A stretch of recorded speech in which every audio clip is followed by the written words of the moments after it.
Systematic intensive revision అంటే ఇదేంటంటే elections నడుస్తున్నాయి కదా. ఇప్పుడు ఎలక్షన్స్ నడుస్తున్నప్పుడు మనకు ఓటర్ ఐడి, ఓటర్ కార్డు ఇవన్నీ ఉంటాయి. ఇంతకంటే ముందు ఇప్పుడు యంగర్ జనరేషన్ ఉన్న వాళ్ళు ఇప్పుడు అంటే ఓటు హక్కు వినియోగించుకునే కెపాసిటీ ఉండడం, లేకుంటే ఎవరైనా చనిపోయిన వాళ్ళకు ఓటు హక్కు లేక వాళ్ళ నంబర్ ఉంటుంది కదా, వాళ్ళు తీసేయడానికి అది వీలయ్యేది. So this is called systematic intensive revision. అంటే ఇది ఏంటంటే కొత్తగా యాడ్ చేయాలన్నా, డిలీట్ చేయాలన్నా, లేకుంటే నిజంగా ఏమైనా వెరిఫై చేయాలన్నా, లేకుంటే దొంగ ఓట్లున్నా, ఒక డూప్లికేటెడ్ ఓట్లున్నా ఇవన్నీ సరి చేయడానికే సిస్టమాటిక్ ఇంటెన్సివ్ రివిజన్. మరి ఇది మంచిదే కదా, దీని మీద గొడవ ఎందుకు జరుగుతుంది అని మనందరికీ పెద్ద క్వశ్చన్ మార్క్ తయారైంది. ఎందుకు ఈ ఓట్ చేయాలనే టాపిక్ తీసుకొస్తుండ్రు, ఎందుకు ఇవన్నీ అవుతున్నాయి అనేది అసలు చాలా సార్లు జనాలు మాట్లాడుతూ ఉంటారు. మరి ఇందులో నిజమెంత, ఇది చేయొచ్చా చేయరాదా అనేది మనం కనుక ఆలోచిస్తే చాలా సందేహాలు. మరి సందేహాలు ఉండడానికి కారణం ఎవరంటే ఫస్ట్ క్వశ్చన్ ఎప్పుడైనా సరే, ఇది ఎలక్షన్ కమిషన్ అనేది ఒక ఇండిపెండెంట్ అథారిటీ, ఇది గవర్నమెంట్ కి సంబంధం లేదు. కానీ మన ఇండియాలో తెలిసిందే కదా, గవర్నమెంట్ తో పాటే ఎక్కువ పనిచేస్తూ ఉంటే ఇక కలిసి పనిచేసే ఆలోచనలు అట్లాంటివన్నీ ఎక్కువనే ఉంటాయి మన దగ్గర. ఏది ఏమైనా కూడా ఇట్స్ అన్ ఇండిపెండెంట్ బాడీ. మరి ఆన్సర్ ఇవ్వాల్సింది ఎవరు అంటే ప్రభుత్వం ఇవ్వాలి ఆన్సర్. కానీ మరి జరుగుతుందా అంటే మీకు కొన్ని చూపిస్తాను చూడండి ప్రజలారా. అసలు కొంత ఫన్నీయెస్ట్ స్టోరీస్ మీరు కనుక ఇది చూస్తే, supreme court reverses decision orders to release stray dogs. అంటే కుక్కలను వదిలిపెట్టేయడానికి ఒక సుప్రీంకోర్టులో ఈ కేసు ఫైల్ అయింది. సుప్రీంకోర్టులో కుక్కల గురించి కేసు ఫైల్ అయింది. అంటే ఇది ఢిల్లీ హైకోర్టులో చేయరాదా, లేకుంటే మిగతా దగ్గర చేయరాదా, ఇవన్నీ ఎక్కడ చేయరాదని. కానీ ఇదేంది, ఇంకా అన్నిటికంటే కామెడీ ఏంటంటే జనాలు కుక్కలకు ఎక్కడంటే అక్కడ అన్నం పెడతా ఉంటే ఇవి ఇబ్బంది పెడుతున్నాయి, దీనికి స్టెరిలైజేషన్ చేయాలని చెప్పి ఇది సిచ్యువేషన్. ఈ కేసు సుప్రీంకోర్టులోకి వెళ్లాల్సిన కేసు అని నన్ను అడిగితే ఒకసారి ఆలోచించండి. ఎందుకంటే supreme court time is very very valuable. మరి ఇంత వాల్యుబుల్ సుప్రీంకోర్టు టైంలో కుక్కల గురించి రాద్ధాంతం చేసి ఇక్కడ వాళ్ళు కేసులు, హియరింగ్లు, దాని మీద అసలు వాదోపవాదాలు ఇవన్నీ చేసిండ్రు. కానీ అంతకంటే ఇంపార్టెంట్ టాపిక్ ఏమున్నాయి ఇప్పుడు మీకు చూపిస్తా. ఇది చూడండి. ఇప్పుడు ఆధార్ కార్డు సుప్రీంకోర్టు పని చేసింది కదా, మరి ఆ పని చేసినప్పుడు ఇప్పుడు ఆధార్ కార్డు ఉన్నది అనమాట.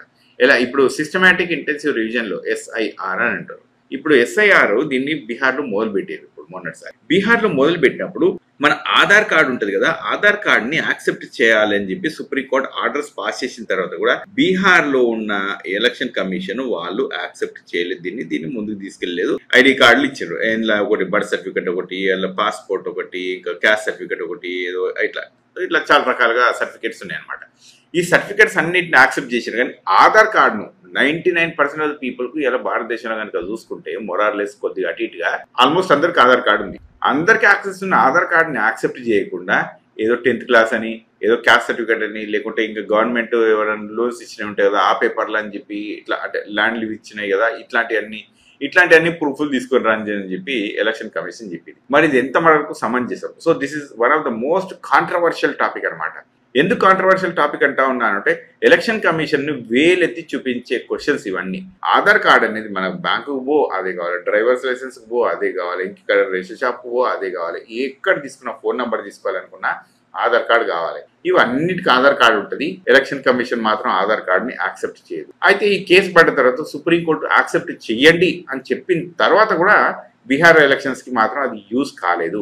దానివల్ల కొన్ని ప్రాబ్లమ్స్ వచ్చినాయి, కొన్ని ఫేక్ వాళ్ళు వచ్చినాయి, కొన్ని డూప్లికేట్లు వచ్చినాయి, ఇంకా రకరకాలుగా వచ్చినాయి. సో కిందికి వచ్చిన మనం చూద్దాం ప్రజలారా. కుక్కల గురించి పక్కన పెట్టేస్తే ఇక్కడికి వచ్చేసినాం. అయితే ఇక్కడ ఇంకొకటి, సిటిజన్షిప్ ని ఇప్పుడు డిటర్మిన్ చేయాల్సింది ఎవరు అని అంటే, సిటిజన్షిప్ ని డిటర్మిన్ చేయాల్సింది హోమ్ మినిస్ట్రీ, ఎలక్షన్ కమిషన్ కాదు. కానీ సుప్రీంకోర్టు ఏం చెప్తుందంటే, సుప్రీంకోర్టు ఇప్పుడు ఎలక్షన్ కమిషన్ కనుక అథారిటీ ఉంటే అది చేయడానికి వీలవుతుంది. Election commission independent body, it will conduct only elections. అంతేగాని దానికి సిటిజన్షిప్ కి ఏం సంబంధం ఉంటది? ఒకసారి ఆలోచించండి. అంటే సుప్రీంకోర్టు చేయాల్సిన మాట ఏంది, చెప్పాల్సిన మాట ఏంది అని అంటే, జస్టిస్ సూర్యకాంత్ గారు ఈ మాట చెప్తా ఉన్నారు అనమాట. ఇది ఎప్పుడు November 11th అంటే నిన్నటి రోజున ఆయన ఏం చెప్తున్నా ఉన్నారు, ఇన్ కేస్ ఎలక్షన్ కమిషన్ కి కనుక ఆ అథారిటీ ఉంటే చేయొచ్చు.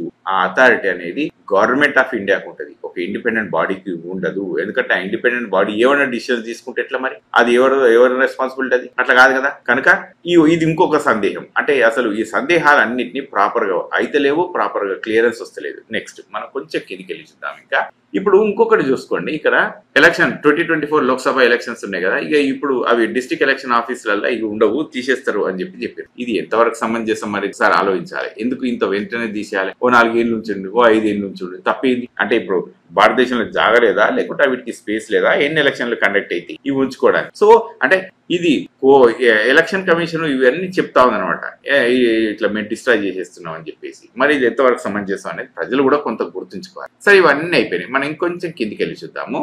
ఇదేంటంటే election commission, okay, ECI holds voters data in trust. Okay, అయితే ఇక్కడ ఒకటి చూడండి ప్రజలారా, supreme court, okay, supreme court hearing on SIR updates. ఇది ఇప్పుడు నిన్నటి రోజు అనమాట, జస్ట్ November 11th రోజు. సుప్రీంకోర్టు ఏం చెప్పిందంటే చాలా కేసులు, చాలా పిటిషన్లు పడ్డాయి. ఇలా మేజర్గా ఏంటంటే కపిల్ సిబల్ గారు, one of the senior lawyer కదా ఆయన, ప్లస్ ప్రశాంత్ భూషణ్ గారు, ఈయన ఏడిఆర్ నుంచి, అసోసియేషన్ ఆఫ్ డెమోక్రటిక్ రిఫార్మ్స్ అని, ఇది ఒక ఎన్జిఓ. ఈయన తరఫున ఈయన కపిల్ సిబల్ గారు నిన్న తమిళనాడు తరఫు. వీళ్ళు ఏం చేసినంటే ఎస్ఐఆర్ పైన మాకు సందేహాలు, దీంట్లో తప్పిదాలు జరుగుతున్నాయి, దీని మీద ఇప్పుడు ఇంత తొందరపాటు చేయొద్దు అని చెప్పి తీసుకొచ్చారు. ఏవి అంటే దీనిపైన చాలా మల్టిపుల్ పిటిషన్స్ ఉన్నాయి కదా, ఇవన్నిట్లలో మేజర్ ఒకటి ఏంటంటే టైం లైన్. ఒకటేమో టైం లైన్, ఇంకోటేమో ప్రైవసీ. ఇవి రెండు వచ్చేసినాయి. అయితే టైం లైన్ దగ్గరికి ఇక్కడ వచ్చి చూద్దాం ప్రజలారా. ECI holds voters data interest entitle to protect privacy. Okay, supreme court ఏం చెప్తుంటే మెషిన్ రీడబుల్ ఫార్మాట్ లో మేము డేటా ఇవ్వము, అంటే సిఎస్వి ఫైల్స్ లో. అంటే ఇప్పుడు డేటా మనం చూడాలి అని అనుకుంటే ఎక్సెల్ షీట్లను అట్లా ఇట్లా ఉంటది అనమాట. ఈ డేటా ఇచ్చేస్తే ఈ ఎవరన్నా డూప్లికేట్లు ఉన్నాయా లేవా చూడొచ్చు. అయితే చూడడానికి మరి ఎలక్షన్ కమిషన్ చేస్తలేదా అంటే ఎలక్షన్ కమిషన్ చూస్తలేదు. ఎందుకు చూస్తలేదని నేను కిందికి వచ్చినాక చెప్తాను నేను. అయితే ఇప్పుడు దీన్ని మనం అందరికీ యాక్సెసిబుల్ ఉంటే ఇది డేటా ప్రైవసీ ప్రొటెక్ట్ ఉంటుంది కదా, మరి అది ఇబ్బంది కదా అని చెప్పి సుప్రీంకోర్టు అడిగింది ఒక క్వశ్చన్. కనుక ఇవ్వలేము అని చెప్పింది. Well done, that is not a problem. వాళ్ళు మనట్లాంటి వాళ్ళకి ఇవ్వకపోనియండి. ప్రపంచ దేశాల్లో చాలా దేశాల్లో ఏం చేస్తారంటే పొలిటికల్ పార్టీస్ కి ఆ యాక్సెప్టబిలిటీ అంటే ఆ యాక్సెస్ ఇస్తారనమాట. ఆ యాక్సెస్ ఇస్తే ఏమవుతుందంటే వాళ్ళకి ఏమైనా డూప్లికేట్లున్నా, ఎక్కడన్నా తప్పిదాలున్నా, ఇంకేమైనా ఉన్నా కూడా వాళ్ళు సరి చేసుకుంటారు. దానివల్ల అసలు కరెక్ట్ చెప్పాలంటే ఇప్పుడు దీనివల్ల ఎలక్షన్స్ లో ఏమవుతుందంటే నంబర్ పెరుగుతుంది, ఓటింగ్ కెపాసిటీ పెరుగుతుంది. ఎట్లా పెరుగుతుందంటే మీరు వచ్చి ఓటేయండి అని చెప్పి వాళ్ళు ఇంకా వాళ్ళకు కొంచెం చెప్పడము అట్లా క్యాంపెయినింగ్ చేసుకుంటుంటారు కదా, దానివల్ల జరుగుతుంది. అయితే డేటా ప్రైవసీ, డేటా బ్రీచ్ అవుతుంది. ఇది ఇంకా వేరే దీంట్లో ఫోన్ నంబర్, ఈమెయిల్, కాంటాక్ట్, ఫోటోలు ఇవన్నీ ఉంటాయి కాబట్టి ఎక్కడెక్కడ మిస్యూజ్ అయితే అని చెప్పారు. చాలా కంట్రీస్ లో కూడా అది కొంత ఉంది ఆ ప్రాబ్లం, మన దగ్గర కూడా ఆ ప్రాబ్లం ఉంది అని చెప్పి కోర్టు యాక్సెప్ట్ చేసినాయి. But at the same time developed countries like ఇప్పుడు మన స్వీడన్, యూరోపియన్ కంట్రీస్, అమెరికా, ఇట్లా చాలా న్యూజిలాండ్ ఇట్లాంటివి చూస్తే వాళ్ళు ఏం చేస్తారంటే ఆపోజిషన్ పార్టీస్ కి ఆ యాక్సెప్టబిలిటీ ఇచ్చేస్తారు, అంటే ఆ యాక్సెస్ ఇచ్చేస్తారు. So that they can come and they can go and they can check. So దానివల్ల అసలు ఒక ట్రాన్స్పరెన్సీ పెరుగుతుంది, ఎలక్షన్ కమిషన్ పైన నమ్మకం పెరుగుతుంది. ఎట్లా అంటే అట్లా ఉండకుండా ఇక వీళ్ళ మొత్తం కంప్లీట్ అథారిటీ అన్నట్టు కాకుండా ఎక్కడ తప్పిదాలు ఉంటే కూడా చేసుకోవచ్చు అన్న ఉద్దేశం. ఇవన్నీ వచ్చేసినాయి. ఇంకా కొంచెం కిందికి వచ్చినాక చూపిస్తాను చూడండి ప్రజలారా. డోంట్ మిస్ దిస్ వీడియో, ఎందుకంటే ఇది ఓటు హక్కును బాగా దెబ్బతీస్తుంది. ఇక్కడ ఏం చెప్తానంటే ఎస్ఐఆర్ ఏం చేస్తానంటే ఇది ఒక ఫేట్ ఆఫ్ ది కంట్రీని డిసైడ్ చేస్తుంది. ఎందుకు డిసైడ్ చేస్తారంటే ఇది ఎవరిని పడితే వాళ్ళ ఓట్లు తీసేయడం, పెట్టడం జరుగుతూ ఉంటది కాబట్టి చాలా ఇబ్బంది ఇది అని చెప్పారు. ఆధార్ కార్డును ప్రూఫ్ లాగా తీసుకోండి అని చెప్పి జస్టిస్ బాగ్చి చెప్పారు. కానీ ఇంతకంటే ముందు కూడా చెప్పారు ఇదే మాట. ఇక్కడ సుప్రీంకోర్టు వాళ్ళు చెప్తే ఇవాళ కూడా చెప్పారు. కానీ ఇది మరి ఎలక్షన్ కమిషన్ ఆఫ్ ఇండియా తీసుకుందా ఇది అంటే మొన్నటి దానికి మాత్రం తీసుకోలేదు, అంటే పూర్తిగా దాన్ని తీసుకోలేదు. సో దాంతో ప్రాబ్లం వచ్చేసింది. సో అంటే సుప్రీంకోర్టు అనేది మరి ఎంత డిఫెండ్ చేసినట్టు ఆ టాపిక్ ని మరి తీసుకున్నప్పుడు అట్లా తీసుకొని ఎలక్షన్స్ ని మనం యాక్సెప్ట్ చేయాలంటే కూడా తప్పే. అది ఎవరికైనా గెలవనియండి, ఎందుకంటే పారదర్శకంగా జరగనప్పుడు ఆ ఎలక్షన్స్ ఎట్లా యాక్సెప్ట్ చేస్తాం మనం, అవునా? సో మదర్ ఆఫ్ డెమోక్రసీ అని చెప్పుకునే భారతదేశంలో మనకు అది లేదు కనుక ఇది కుదరదు. So next, election commission should be aware of different situations in different states. అయితే ఇది జస్టిస్ సూర్యకాంత్ గారు కూడా ఇది చెప్తా ఉన్నారు. ఎందుకంటే ఇప్పుడు ఇది ఇక్కడ ఏమైతుందంటే చాలా అన్నిటికంటే దారుణమైన పరిస్థితి ఏంటంటే ఇక్కడ BLO అంటే booth level officer, booth level agent, వీళ్ళకి ఏంటంటే కొన్ని అప్లికేషన్ ఫామ్లు ఇస్తున్నమాట. ఈ అప్లికేషన్ ఫామ్లు ఎన్యూమరేషన్ ఫామ్స్ అంటే వీటిని దీంట్లో డేటాలు నింపాలన్నమాట. అయితే డేటాలు నింపేది ఉంటే ఇంతకంటే ముందు ఇగో BLO అంటేనేమో government officer, booth level officer, ఒక ప్రభుత్వ అధికారి. మరి బూత్ లెవెల్ ఏజెంట్ ఎవరు అని అంటే కిందికి వచ్చిన ఒక డేటా చూపిస్తాను ప్రజలారా. BLA అంటే బూత్ లెవెల్ ఏజెంట్. ఈ బూత్ లెవెల్ ఏజెంట్ ఇంతకంటే ముందు ఎట్లుంటుండే అంటే లెట్స్ సే ఒక విలేజ్ ఉంటుంది. ఓకే, ఇప్పుడు BLA తీసుకుందాం మనం. ఈ BLAని కనుక తీసుకుంటే ఈయన booth level agent. Let's say ఒక విలేజ్ ని తీసుకుంటే ఈ విలేజ్ లో ఈయన ఉంటాడు. ఇక ఊర్లో అంతా పోయి తిరిగి చూసుకొని వచ్చేసి ఇవన్నీ ఫామ్లు నింపుతాడు. ఎందుకంటే ఊర్లో ఆయనకు తెలుసు కాబట్టి, ఆ కాన్స్టిట్యుయెన్సీలో అంటే ఆ ఊర్లో ఉన్న ఓటర్లు ఆయనకు ఎక్కువ తెలుస్తుంటుంది కాబట్టి దిస్ వాజ్ యాక్సెప్టబుల్. ఇప్పుడు ఏమైందంటే ఈ బూత్ లెవెల్ ఏజెంట్ ఈ విలేజ్ లో అంటే ఆ లొకేషన్ ఉన్న వాళ్ళకి కాకుండా బయట వాళ్ళు కూడా రావచ్చు. అంటే ఆ కాన్స్టిట్యుయెన్సీలో లెట్సే ఒక ఎమ్మెల్యే కాన్స్టిట్యుయెన్సీలో పక్క ఊళ్ళో ఆ 4 ఊళ్ళ తర్వాత ఉన్న వాళ్ళు ఎవరో ఒకరు వచ్చి ఇక్కడ బూత్ లెవెల్ ఏజెంట్ లాగా పనిచేయరు. దీని వల్ల ఏమైతుందంటే యాక్చువల్లీ దీని మీద ఒక ప్రాబ్లం ఎక్కడ వచ్చిందంటే జనాలు అపోజిషన్ ఎందుకు మాట్లాడుతుంది ఇక్కడ అంటే ఈ బూత్ లెవెల్ ఏజెంట్ కి ఇంతకంటే ముందు బీజేపీ వాళ్ళకి ఎవరు లేకుండే ఇప్పుడు ఇన్ కేసు వాళ్ళ ఊర్లో కనుక లేకుంటే ఇట్లాంటి వాళ్ళని తీసుకొచ్చి వీళ్ళ ఏజెంట్ పక్క ఊర్లో తీసుకొచ్చి కూడా బిఎల్ఏ లాగా చేసి ఓటు తీసేస్తుండ్రు అని చెప్పి ఆపోజిషన్ అనేది ఆరోపిస్తా ఉంది. మరి ఆరోపణలో మనకు నిజం ఎంతో అబద్ధం ఎంతో మనకు తెలియదు కానీ ఆరోపణలు అయితే ఇవి. నెక్స్ట్ మనం కొంచెం కిందికి వచ్చిద్దాము. ఇప్పుడు డేటా ప్రొటెక్షన్ అనేది మనం ఇంతకంటే ముందు మాట్లాడుకుంది కదా ప్రజలారా. డేటా ప్రొటెక్షన్ ని మిగతా కంట్రీస్ ఏం చేస్తాయంటే ఒట్టి పొలిటికల్ పార్టీస్ కి ఇస్తాయి, కానీ ఇక్కడ అది లేదు. కనుక ఈ డేటా ఇవ్వలేము అని చెప్పి జస్టిస్ బాగ్చి చెప్తా ఉన్నారు. కానీ దీన్ని మెషిన్ రీడబుల్ ఫార్మాట్ లో కాకుండా ఇప్పుడు ఆల్రెడీ మనకు పీడిఎఫ్ లలో ఇస్తా ఉన్నారు. పీడిఎఫ్ లలో ఇస్తే ఎన్ని కట్టల పేపర్లు, కొన్ని 6,000 పేపర్లో 6 కోట్ల పేపర్లో ఏమో అవుతున్నాయి అవన్నీ కలిపి మొత్తం భారతదేశంలో ఉన్న లిస్ట్ అంతా తీస్తే. మరి 6 కోట్ల పేపర్లు ఎవరితో అవుతుంది, ఎట్లయితుంది, ఇది ఏం పద్ధతి? You understand? సో దీన్ని చూడాలి అని అంటే మనం ఒక ప్రాపర్ మెషిన్ రీడబుల్ ఫార్మాట్లో కొన్ని సంస్థలకు కానీ కొన్ని ఇంకా ఏజెన్సీస్కి కానీ లేకుంటే పొలిటికల్ పార్టీస్కి కానీ లేకుంటే కొత్త ఇండివిజువల్స్కి ఎవరన్నా అట్లా ఇస్తే కనుక they can check and they can improve the transparency. అది కాకుండా నేను ఇవ్వను అని అంటే మాత్రం ఇది కరెక్ట్ కాదు, ఎందుకంటే ఇది ట్రాన్స్పరెన్సీ చూపించదు.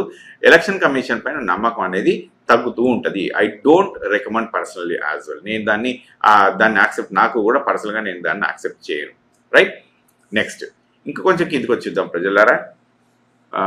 మనం ఇట్లా ఒక్క నిమిషం ఇక్కడ చూస్తే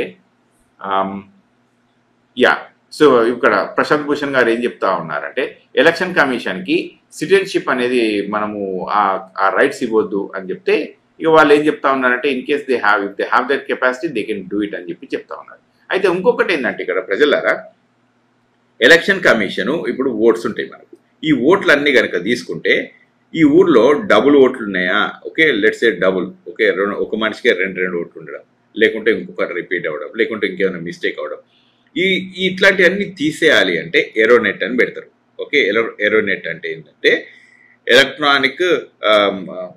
ఎలక్టోరల్ రీఫార్మ్, అదేంది రీడబుల్, ఒక నిమిషం I'm subject correction, sorry about that.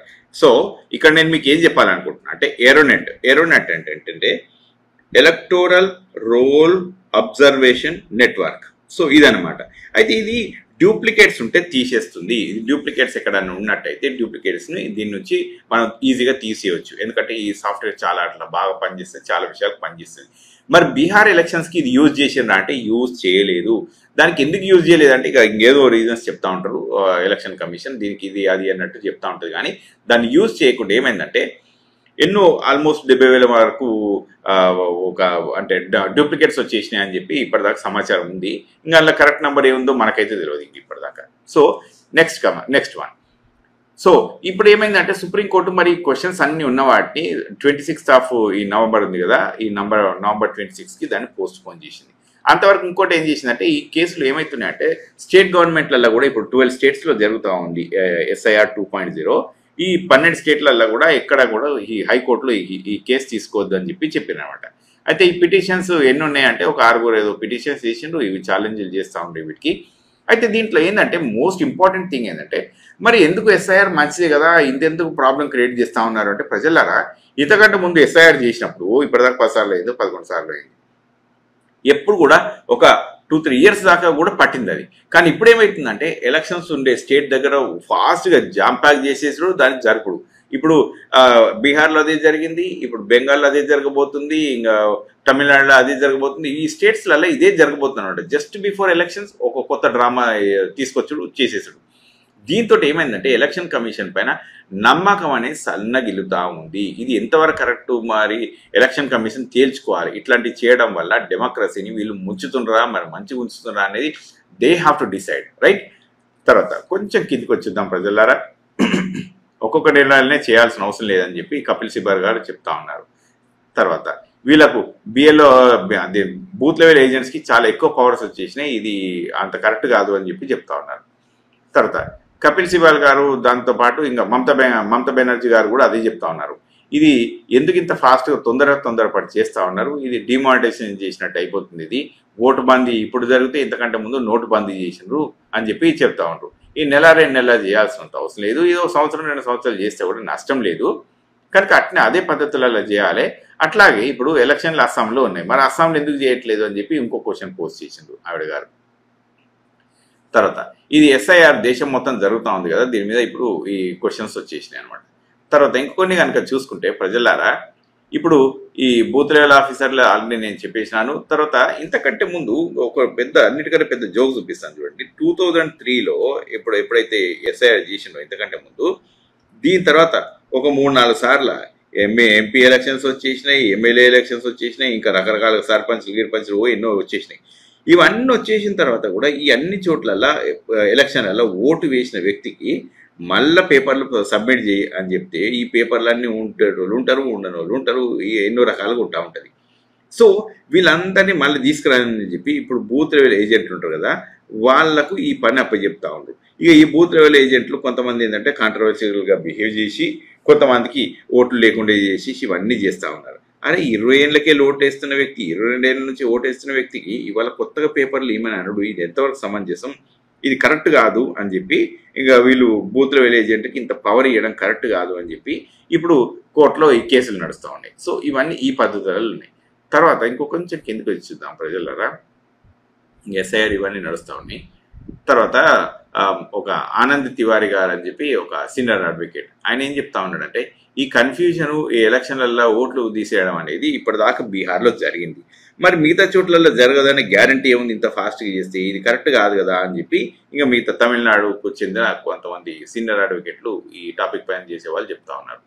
అయితే ఇంకొకటి ఏంటంటే, ఈ ఎస్ఐఆర్ బీహార్లో కరెక్ట్గా సక్సీడ్ అయిందా అంటే, బీహార్లో చాలా ప్రాబ్లమ్స్ వచ్చినాయి. ఆధారే లేదు, ఆధార్ లేకుండా యూజ్ చేసిండ్రు. ఆధార్ లేకుండా యూజ్ చేయడం అనేది నన్ను అడిగితే ఇది ఫస్ట్ అటర్ ఫ్లాప్ ప్రాజెక్ట్ అనేది చెప్తాను నేను. ఎందుకంటే Aadhaar is a must for everything, why not for the elections. దాంట్లో యాక్సెప్టెన్స్ చేయను అనేది దీన్ని ఎట్లా మనం యాక్సెప్ట్ చేద్దామో మరి ప్రజలు ఆలోచించుకోవాలి అది. తర్వాత ఇంకా కొన్ని క్వశ్చన్స్ ఇక్కడ రాసుకొని వచ్చిన ప్రజలు, most of them have been discussed. అయితే కొన్ని చిన్న చెప్తాను చూడండి. SIR disguised citizenship test. Okay, SIR citizenship లెక్క ఉంటుంది అనే ఈ క్వశ్చన్ మీద ఇప్పుడు ఇది మన సుప్రీంకోర్టులో ఇప్పుడు విచారణ జరిగిపోతా ఉందన్నమాట. ఇది డిఎంకే వాళ్ళు చేస్తూ ఉన్నారు. టైం ఫ్రేమ్ మీద మళ్ళీ కాంగ్రెస్ వాళ్ళు సిపిఎం వాళ్ళు చేస్తూ ఉన్నారు. ఇంత ఫాస్ట్గా చేయాల్సిన అవసరం లేదు, ఈ 1-2 నెలలు జరిగే ప్రోగ్రామ్ కాదు, ఇది 2-3 ఏళ్ళు జరగాల్సిన ప్రోగ్రామ్ అని చెప్పేసి ఆధార్ని లింక్ చేయాల్సిందే అని చెప్పి ఇంతకంటే ముందు యాక్సెప్ట్ చేసింది, కానీ సుప్రీంకోర్టు చేయాలని చెప్పింది, కానీ ఈ ఎలక్షన్ కమిషన్ ఆఫ్ ఇండియా మాత్రం దీన్ని యాక్సెప్ట్ చేయలేదు. బీహార్లో ఇంకొకటి ఏంటంటే, ఇంతకంటే ముందు నేను చెప్పిన కదా 20 ఏళ్ళ నుంచి ఉన్న వాళ్ళది కూడా తీసేసిండ్రు. తర్వాత పబ్లిక్ని ప్రాపర్గా కన్సల్ట్ చేసిరా ఈ టాపిక్లో అంటే, ఇక చాలా చోట్లలో మన దగ్గర పబ్లిక్ కన్సల్టేషన్ అనేది ఏ విధంగా ఉంటుందో ఇక మనం చెప్పుకోవచ్చు. చదువుకున్న వాళ్ళు ఉంటారు, రకరకాలుగా ఉంటుంది. ఇది బయాస్డ్ అని చెప్పుకోవచ్చు. అది ఇక నేను దానిపైన ఏం చెప్పుకోను, కానీ పబ్లిక్ కన్సల్టేషన్ ఉండేదానికంటే కూడా ఇప్పుడు రేస్ చేసిన కన్సర్న్స్ని కనుక వీళ్ళు అడ్రస్ చేస్తే ఎలక్షన్ కమిషన్ వాళ్ళు అది బాగుంటుంది. తర్వాత ఇది ఏంటంటే వల్నరబుల్ గ్రూప్స్కు ఓట్లు పోతాయంటే, నేను దీన్ని మనం ఎవిడెన్స్ కనుక చూస్తే, ఇది రాహుల్ గాంధీ గారు చెప్తా ఉన్నారు, ఎవిడెన్స్ కనుక చూస్తే ఎస్ అనే చెప్పచ్చు. ఎందుకేం చెప్తా ఉన్నా అంటే, చూడండి, మైగ్రెంట్ వర్కర్స్ ఇప్పుడు బీహార్లో ఉన్న వాళ్ళు ఎక్కువ మంది వెళ్ళిపోతారు, ఎక్కడికో వెళ్ళిపోయినారు. ఇప్పుడు మన ఆంధ్రప్రదేశ్ తెలంగాణలో కూడా చాలా మంది వచ్చి ఉంటారు, దీన్ని మన కర్ణాటక ఇటు కూడా చాలా మంది వచ్చి ఉంటారు. అయితే మోస్ట్ ఆఫ్ ది మైగ్రెంట్స్ ఎవరు ఉంటారు, మేల్ ఉంటారు. కానీ ఎవరి యొక్క ఓట్లు పోయినట్టే ఫీమేల్స్ పోయినాయి మరి ఇక్కడ బీహార్లో. మరి ఇది ఎట్లా యాక్సెప్ట్ చేద్దాము అని అంటే, ఇక వాళ్ళు ఇట్లాంటి కన్ఫ్యూజ్డ్ క్వశ్చన్స్ ఉన్నాయి, ఇట్లా బయాస్డ్గా ఉన్నాయి, ఈ వల్నరబుల్ పీపుల్ పోతాయంటే. అట్ ద సేమ్ టైం ఇప్పుడు మోస్ట్ ఆఫ్ ది టైమ్స్ కొన్ని చూస్తే కొన్ని కమ్యూనిటీస్, ఇప్పుడు కొన్ని రిలీజియన్స్ కానీ కొన్ని క్యాస్ట్లు కానీ ఇప్పుడు ప్రస్తుతం ఉన్న గవర్నమెంట్ కొంత వ్యతిరేకంగా ఉంటుందని మనకు టాక్ ఉంది. ఓకే, లెట్స్ సే మనం ఓపెన్గా మాట్లాడుకుందాం, ముస్లిమ్స్ కానీ ఇంకా దళితులు కానీ వీళ్ళు ఎక్కువ ఉండరు, బీజేపీకి ఎక్కువ ఉండరు అనేది ఉంది. అట్లాగే ఇప్పుడు బ్రాహ్మణ్స్ కానీ ఎట్ ద సేమ్ టైం ఇట్లా అంటే బిజినెస్ పీపుల్ కానీ వీళ్ళు ఎక్కువ మంది ఉంటారు అనేది మనకు చాలా టాపిక్లలో మనం మాట్లాడుతూ ఉన్నాం. అయితే ఏంటంటే వీళ్ళకు ఫేవర్గా వచ్చి వీళ్ళకు ఫేవర్గా రాకుంటే మరి వీళ్ళ ఓట్లు పోతాయి కదా అని చెప్పి ఒక కాన్సెప్ట్ ఉంది. So vulnerable people might lose their vote capacity అనేది ఒకటి ఉంది. అది దాన్ని రాహుల్ గాంధీ గారు కానీ డిఎంకే వాళ్ళు కానీ ఇంకా చాలామంది రేజ్ చేస్తూ ఉంటారు ఈ పాయింట్. అయితే నేను ఆల్రెడీ ఇంతకంటే ముందు చెప్పిన, ఇప్పుడు డూప్లికేషన్ అనేది ఎరోనెట్ అనేది వాడాల్సింది. ఎరోనెట్ని మరి బీహార్లో వాడినరా అంటే ఎరోనెట్ని బీహార్లో వాడలేదు. దానివల్ల 67,000 ఇక్కడ చూడండి కరెక్ట్ నెంబర్, 67,726 మంది డూప్లికేట్స్ వచ్చేసినాయి. ఇంకా నేషనల్ వైడ్ కనుక తీసుకుంటే ఇంకెంత ప్రాబ్లం ఉంటుంది ఇది అని చెప్పి చెప్తా ఉన్నాయి. అట్లాగే ఇంకా తర్వాత దీనికి ఆర్బిట్రరీ ఏంటంటే ఇది వైలెన్స్ అనేది ఇప్పుడు ఎట్లా జరుగుతుంది అంటే ఆర్టికల్ 19 అనేది ఏంటంటే ఇప్పుడు ఆర్టికల్ 19 అనేది అందరికి ఓటు హక్కు ఇవన్నీ ఇచ్చే పద్ధతి అనమాట. దీనివల్ల పోతుంది కదా, ఈ ఫండమెంటల్ రైట్స్ పోతాయి కదా అని చెప్పి చెప్తా ఉంది. దీని మీద అంత కంగారు పడుతున్నారు ఎందుకు మీరు అని చెప్పి సుప్రీంకోర్టు అడుగుతా ఉంది. ఇక తర్వాత ఈ 12 స్టేట్స్లో పైలట్ ప్రాజెక్ట్ లాగా ఫస్ట్ ఫెయిల్ అయింది బీహార్లో, మళ్ళీ ఎందుకు 12 స్టేట్స్లలో ఇంత ఫాస్ట్గా తీసుకొస్తుండ్రు అని చెప్పి ఇంకో క్వశ్చన్. దీన్ని సిపిఐఎం వాళ్ళు చేస్తూ ఉండే క్వశ్చన్. తర్వాత ప్రొసీజరల్ క్లారిటీ, ప్రాపర్గా ప్రొసీజర్స్ ఈ క్లారిటీ సరిగ్గా లేదు, ఎట్లా పడితే అట్లున్నాయి, నామన్క్లేచర్లు కూడా సరిగ్గా లేవు, ఈ హౌస్ టు హౌస్ వెరిఫికేషన్ చేయాల్సిన క్యాండిడేట్లు కూడా సరిగ్గా లేరు అని చెప్పి ఇక్కడనే. అయితే దీంతో పాటు ఇక్కడ చూడండి బూత్ లెవెల్ ఏజెంట్లది మాడిఫికేషన్ జరిగింది. బూత్ లెవెల్ ఏజెంట్ అంటే ఇంతకంటే ముందు చెప్పినాను కదా, ఇప్పుడు ఇది ఎట్లా అయిపోయిందంటే మనం క్రికెట్ ఆడుతున్నాం అనుకుందాం, లెట్స్ మనం మ్యాచ్ గెలవలేదు అనుకో, మనం మ్యాచ్ గెలినప్పుడు ఏం చేస్తామంటే ఎవడన్నా ఎంపైర్ను కొనుక్కుంటాం అనుకో, ఇది ఆ టైప్లో తయారైపోయింది. ఎంపైర్ను కొనేసుకుంటే సరిపోద్ది కదా, మనం ఈ బౌలర్లు బ్యాటింగ్ వాళ్ళు ఎట్లా చేసినా ఏం కాదు కదా అన్న టైప్లో. తర్వాత ఇగో దీనికి కొన్ని కాంట్రవర్సీ చూడండి.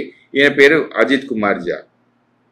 ఈయన ఇంతకంటే ముందు మొన్న బీహార్లో వేసిండు, అంతకంటే ముందు ఢిల్లీలో వేసిండు, అంతకంటే ముందు హర్యానాలో వేసిండు, సేమ్ క్యాండిడేట్. సో ఇట్లాంటి సేమ్ క్యాండిడేట్లకు డిఫరెంట్ నంబర్స్ ఇవన్నీ ఈ ఎలక్షన్ కమిషన్ ఇవ్వడం అనేది ఇబ్బంది. దీనివల్ల అందరికి ఒకటే ఆధార్ కార్డు ఇచ్చారనుకో, ఆధార్ను ఓటర్ ఐడి తోటి లింక్ చేసిండు అనుకో, ఇది కరెక్ట్ అయిపోతుంది కదా. కానీ ఇది చేయట్లేదు ఎలక్షన్ కమిషన్. ఇది చేయక ఇగో ఒక మనిషికి ఎక్కడంటే సరే ఈయన మార్చుకుంటో ఏం చేసిండో మనకు తెలియదు, కానీ ఇంత మిస్టేక్స్ అయితే జరగకుండా ఉంటాయి ఎక్కడన్నా ఏమన్నా ఉంటుంటాయి, రైట్. సో ఇవన్నిటితోటి మనకి ఏం చెప్పాలనుకుంటున్నా అంటే ప్రజలారా, ఎలక్షన్ కమిషన్ అనేది చాలా బాధ్యతాయుతంగా బిహేవ్ చేయాల్సిన ఆర్గనైజేషను. ఆ ఇన్స్టిట్యూట్ కనుక సరిగ్గా లేకపోతే డెమోక్రసీనే కుప్పగూలుతుంది. డెమోక్రసీ కుప్పగూలితే అన్ని కుప్పగూలినంటే ఎవరికి రావాల్సిన ఫలాలు వాళ్ళకి అందవు, దానివల్ల నష్టం జరుగుతుంది. సో ఈ వీడియోని ఇక్కడ ఆపేస్తా ఉన్నాను.